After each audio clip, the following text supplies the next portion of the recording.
Hi guys, nandito kami ngayon sa Antipolo sa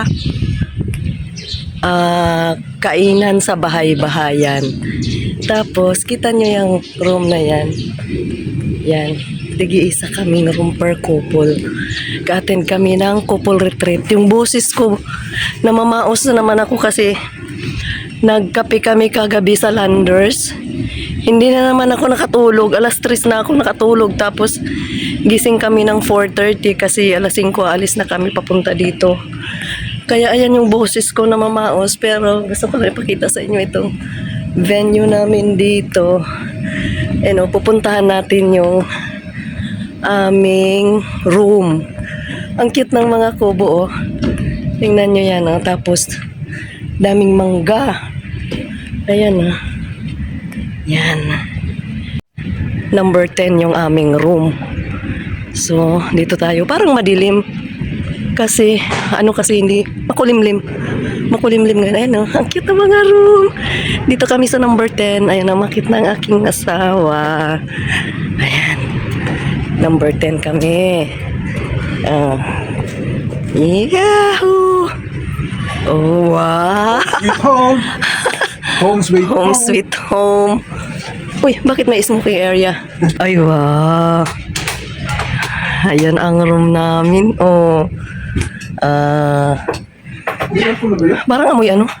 Amoy sigarilyo. Ano ba to? Amoy sigarilyo. No? Oh, no. Pwede ba tayo mag-request na anuhin? Oh. Ito yun, kainan sa bahay-bahayan. So, nandito kami. So, ayan.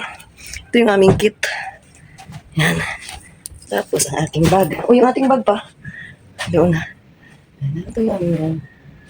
Huwag ka muna mag-sit ng aircon. Di pa naman, mamaya na yan. Mamaya na siguro. Pagpasok natin ito dapat malamig. May salamin na, oh.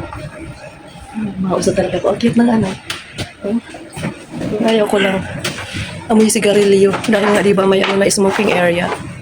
So, mag-request siguro tayo pa. Baka pwedeng sprayan nila ito dito. May telepono, guys. Oh, tagal ko nang hindi nakakita ng telepono. Dahil puro cellphone na tayo. So, ito yung aming room. Per couple may room. Bali, 33 couples kaming lahat. So, bawat couple may tagi-isang room. Ganun kalaki dito, kalawak. Mamaya, videohan ko pa yung doon na daanan namin. Meron pa doon sa kabila. Oh. Ayun, oh. Yung... Oo nga, kasi ang pinapadala lang nila, toiletries lang eh. Dapat pala din na tayo nagdala. Ay, hindi natin sure nagdala kami ng tsinelas. Ayan. Ito ang CR. Ang lapag. Kulang sa linis. Ayan na. Luma na yung kubo. Luma na yung kubo. Ayan, may heater siya. Oh. Kulang lang sa brush. Hindi ka kami ng tsinelas. Mag-tsinelas ka na lang? Oo, pwede ba nakashort doon? Oo nga, magbihis ka ako. Hindi na ako magbihis. Mag-tsinelas na lang ako. No? Sige na, hanggang dito na lang muna tayo, guys. Ano pala kami, 2 days kami mag-stay 2 days kami mag-stay dito. 2 days and 1 night. So bukas pa kami uuwi. Linggo ng 4 PM hanggang 4 PM lang kami dito. So ito yung aming magiging room for tonight. Yung puno ng mangga. Oh. Ilang taon na kaya yan? Hanggang doon yung ng kubo. Ilang kubo kaya ito lahat? Nandito kami sa 2nd Street. Ayun yung kapitbahay natin, malayo. Pwede dito? Ikaw tayo doon. Ang labas natin 1st Street. Ayan. Malayo yung kapitbahay namin. Kapitbahay. Kapit kubo. Diba? Ganda ng hagdan. Ayan. Room 9. Hanggang doon, no? Hanggang doon sa kabila. Ito yung parking nila eh. Dito tayo eh. Saan ka? Ha?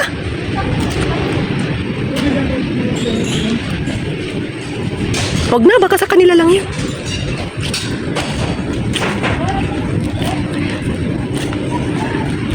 Oh, ayun naman, wala nang dahon.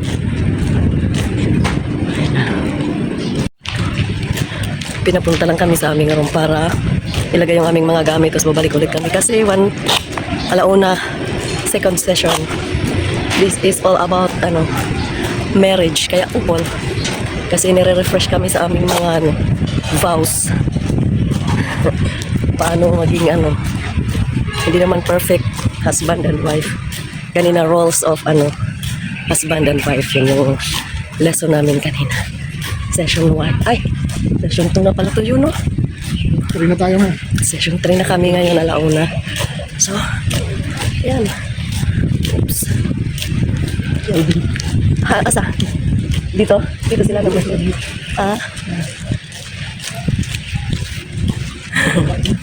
Ito yung aming session hall. Dito kami. Magaganda. Isa, and then baka na sila. And then, mag-aasawa na sila. Pag nag-asawa sila, magkakaroon na sila ng pamilya. Ang mag-asawa kasi nawawala si Jesus sa kanilang pagsasama. Tanda po natin, si Jesus siya yung nagpasimula ng kasal. Siya yung nag-invento ng kasal. Ang malungkot dito, yung mga kinakasal, inaalis nila yung nag-invento ng kasal. Kaya nagkakaroon ng problema yung relasyon. So we need to put back Jesus in the center of our marriage. Paano yun? Lahat ng mga desisyon ninyo, kinukonsulta niyo sa kanya. Lahat ng pag-aaway niyo. Subukan niyong mag-aaway sa harap ni Jesus. Hindi ko kayo mapapahiya. Teka, hindi tayo magkaaway. Nandito si Jesus. Kung nandiyan si Jesus, sigurado titigil kayo sa pag-aaway. So yun ang gusto niya, maging parte siya ng inyo pagsasama mag-asawa. Kaya po, sa pag-aasawa, it takes two to get married, but it will take three to stay married. Kaya marami naghihiwalay kasi wala yung pangatlo, wala si Jesus doon sa kanilang pagsasama. Pero ito yung mas maganda, sabi niya, therefore, God should be in the center of your marriage. Kung wala si Jesus sa relasyon niyo ngayon, this is the time that you will make Him not just part of your marriage, but in the center of your relationship. Sabi nga po ng isang tagapagturo, sabi niya, if you want a bad marriage, put yourself first. So talagang pag makasarili ka, that's a bad marriage. If you want a good marriage, put your spouse first. But if you want a great marriage, ano po yung gagawin? You put God first. So tandaan nyo, involved si God sa marriage. Kaya kung gusto nyo protektahan ng inyong pagsasama, make Jesus the center of your relationship.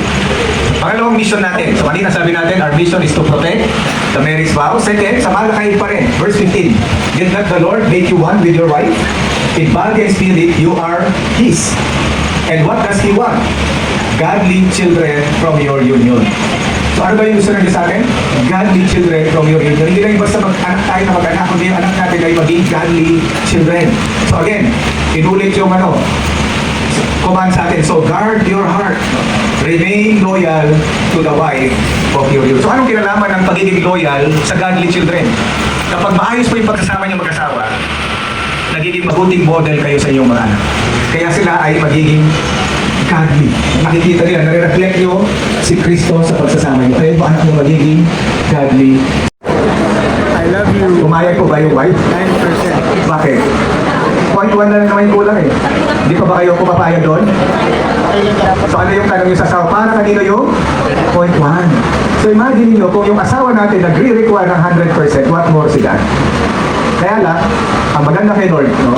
Alam niya na hindi natin kaya mahalin siya ng 100%. But the moment you desire to love the Lord, siya yung magbibigay sa'yo ng pagmamahal na yon para magawa mo na mahalin natin siya. Kaya sabi niya, yung pagmamahal na yan, ay sabi na, these commandments that I give you today are to be upon your hearts. So the veil is put over the couple. It is white, representing the very holiness of God. It is placed on bride's head, as Christ is the head of the church. So Islam is the head of the wife. And the veil is placed on groom's shoulder to represent his primary responsibility to God for the stewardship of both his wife and family. Tapos po yung cord naman, the cord is symbolic of your union together before God and man. So you are no longer two, but one. So be reminded that whatever God has joined together, let no man separate. So in God's eyes, there is no divorce because He hates it. Neither does the Bible teach and endorse annulment of marriage. So yan po ay simbolismo ng pagsakop ng Diyos sa inyong pagsasama. At yan din ay nagsisimbolo na ang sino ang pinagsama ng Diyos ay hindi pwedeng pag-iwalayin ang tao. So ilagay po natin sa balikat ng lalaki at sa ulunan, sa ulo ng mga wives.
tayo ng symbol to remind you of your vow.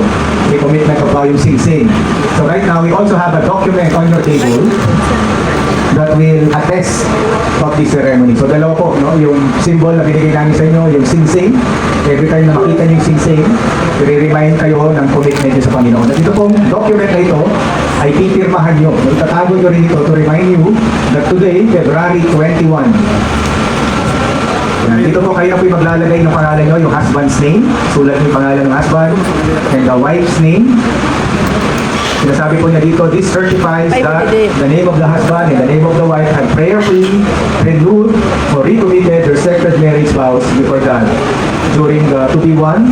It's all about Grace Marriage Getaway 2026 with the team, renewed and restored, strengthening marriages, empowering ministry. Held on February 21 at Kailan sa Bahay-Bahayan, Antipolo. In faith and love, they reaffirm their covenant to honor, cherish, forgive, and walk together in Christ, asking the Lord to continually strengthen and sustain their union for His glory. Psalm 51 verse 12, restore to me the joy of your salvation and grant me a willing spirit to sustain me. Tapos po, isa-sign nyo sa baba yung husband's signature and the wife's signature. Tapos po, dapat po nakapirma ako dyan. Kung hindi ako nakapirma, ipapirma niyo po later. Nakapirma po ba sa inyo sa lahat? Yan. Thank you. Okay, kaya niyo po bang nakatayo? Tumayo? Na nandyan pa yung veil and cord? Yung mga kulay, yung dark color yung sa husband, at yung lighter color yung sa wife. Tapos, sabay-sabay po natin. Tinumi. Sabay-sabay natin. Ubuhos doon sa baso. At tingnan natin kung ano. So ngayon po, kung tapos na kayo, ibalik natin ulit yung dating kulay doon sa dalawang baso ng tubig. Kaya pa bang gawin yon? Dahil po ang pinagsama ng Diyos, hindi na pwedeng paghiwalay ng tao. So permanently po na ang inyong pagsasama. So palakpan po natin